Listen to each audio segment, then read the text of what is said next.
Mr. Tarrou.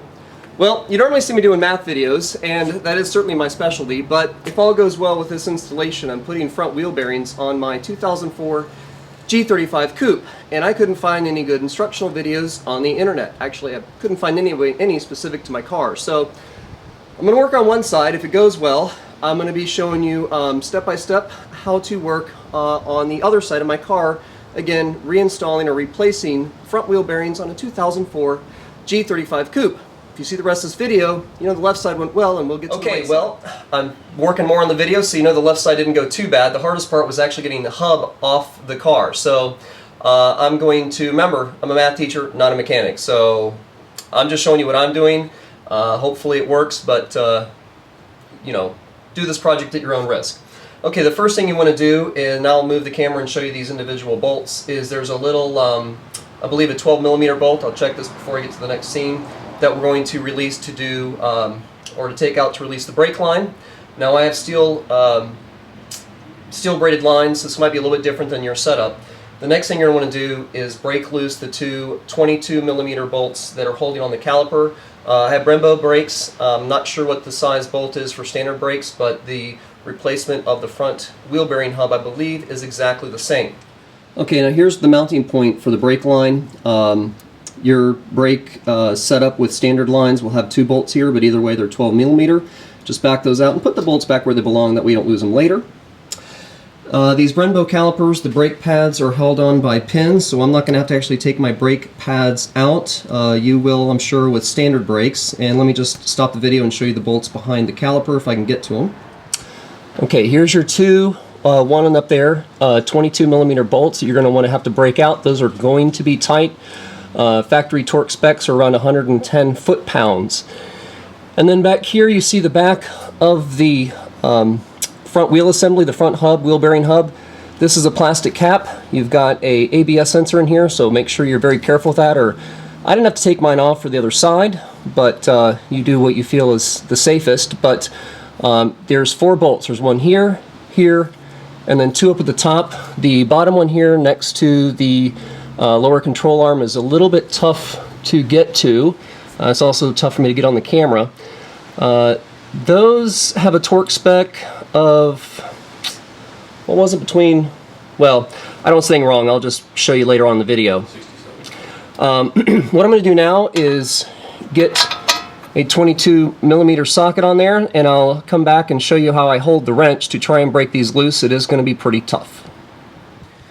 Well, on the left side I need a breaker bar to get these caliper loose, bolts loose. The right side I am, so I've slipped a pipe over my 1/2-inch socket, or maybe you have a proper breaker bar, and I found the easiest way is to stand in the front of the car, get that 22mm socket on there, and make sure it's in a loose position, and break it loose. So I'm pushing down towards the ground to turn this to the left. I'm on the right side of the car. Okay, well, I got them loose. I don't think you need to see me turn a wrench, so I'll be back with the next step. We're also going to hang this caliper off the suspension with some wire or zip ties or whatever you have to not pull on the brake line. Okay, this is definitely not the example of best tool for the job, but this is how I've always opened up my pads. There are proper pad spreaders, and really honestly I should be using those.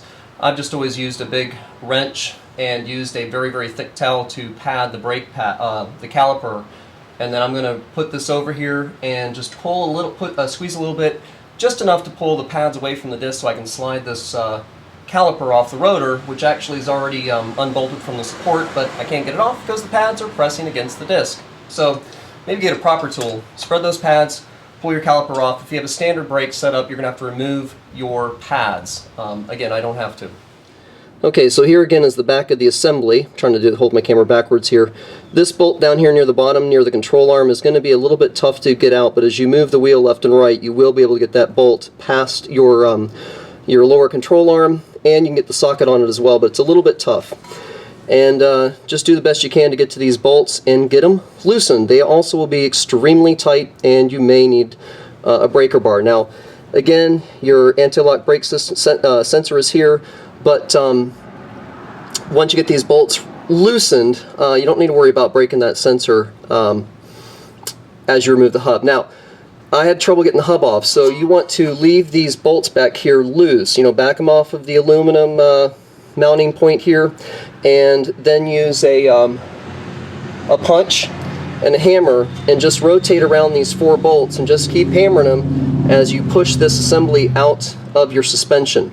You know, this is all aluminum here, these suspension pieces, so it's going to be better to hit these bolts from behind and push out this front wheel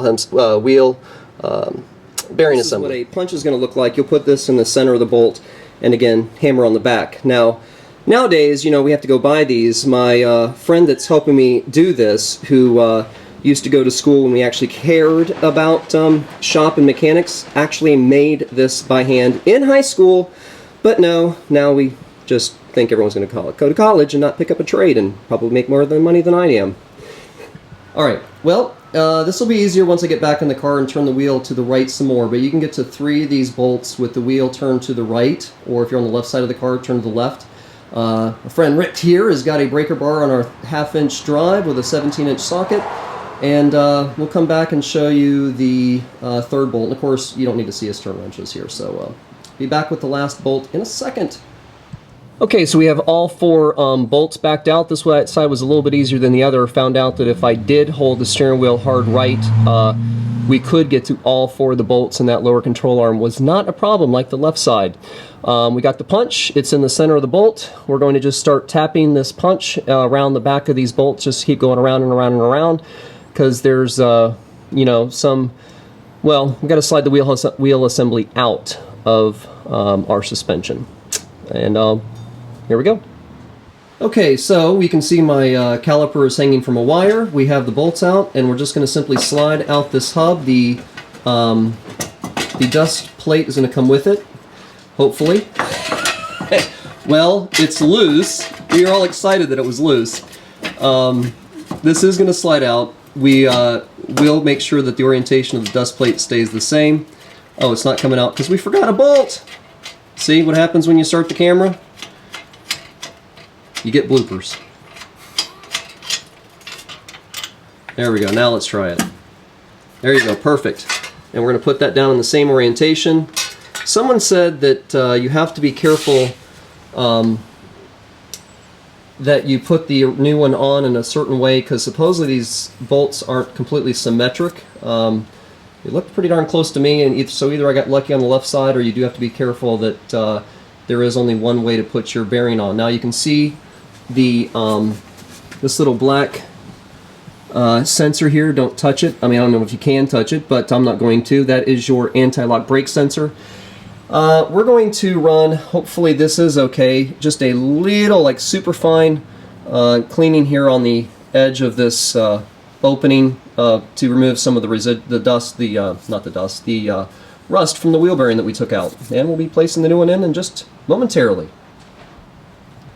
Okay, if you care to see, here's the difference between new and old.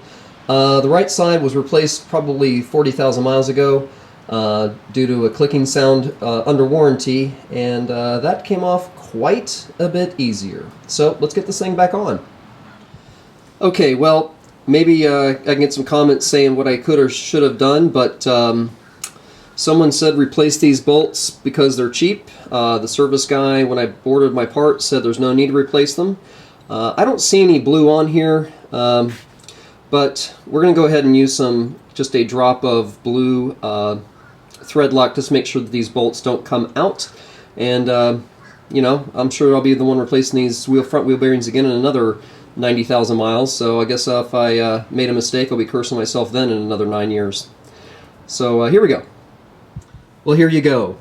I said that those holes were not completely symmetric, though they looked very, very close. I went ahead and put the dust shield on the front assembly, and you can see in this position the holes do not line up.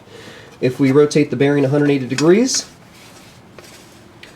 voila. Now, of course, you'll figure this out quickly as you try and put on this front assembly, but save yourself from trying to put a few bolts in and having to back everything back out, and put it on correctly. Also, and make sure that your dust shield is getting put on your front suspension correctly, because apparently if you put it on backwards, it will rub and you will have a nasty noise. Alright, here's the proper orientation of the dust shield, and there's a ridge right here that ridge goes in towards the inside of the car, not the outside, because of course you could kind of turn this around, but that is the correct orientation with this ridge going towards the inside of the car. There's a bump there. All right. Okay, so again, we're keeping the suspension to the right. Basically the same axis to torque these tight, which was 58 to 72 foot-pounds, or at least that's what I found on the internet, to torque those 4 bolts holding the front hub on. And again, the 2 bolts that hold the calipers on, those need to be torqued to about 111 to 112 foot-pounds. So we're going to just reassemble this, and we will be done.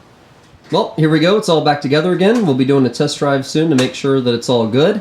Sorry, I don't have the supplies to clean everything up and make it all shiny like I really kind of want it to. Unfortunately, I discovered that my bump stops on my struts are flopping around on the strut itself, so I guess that'll be the next project. So, I'm Mr. True. Bam! Go fix that car.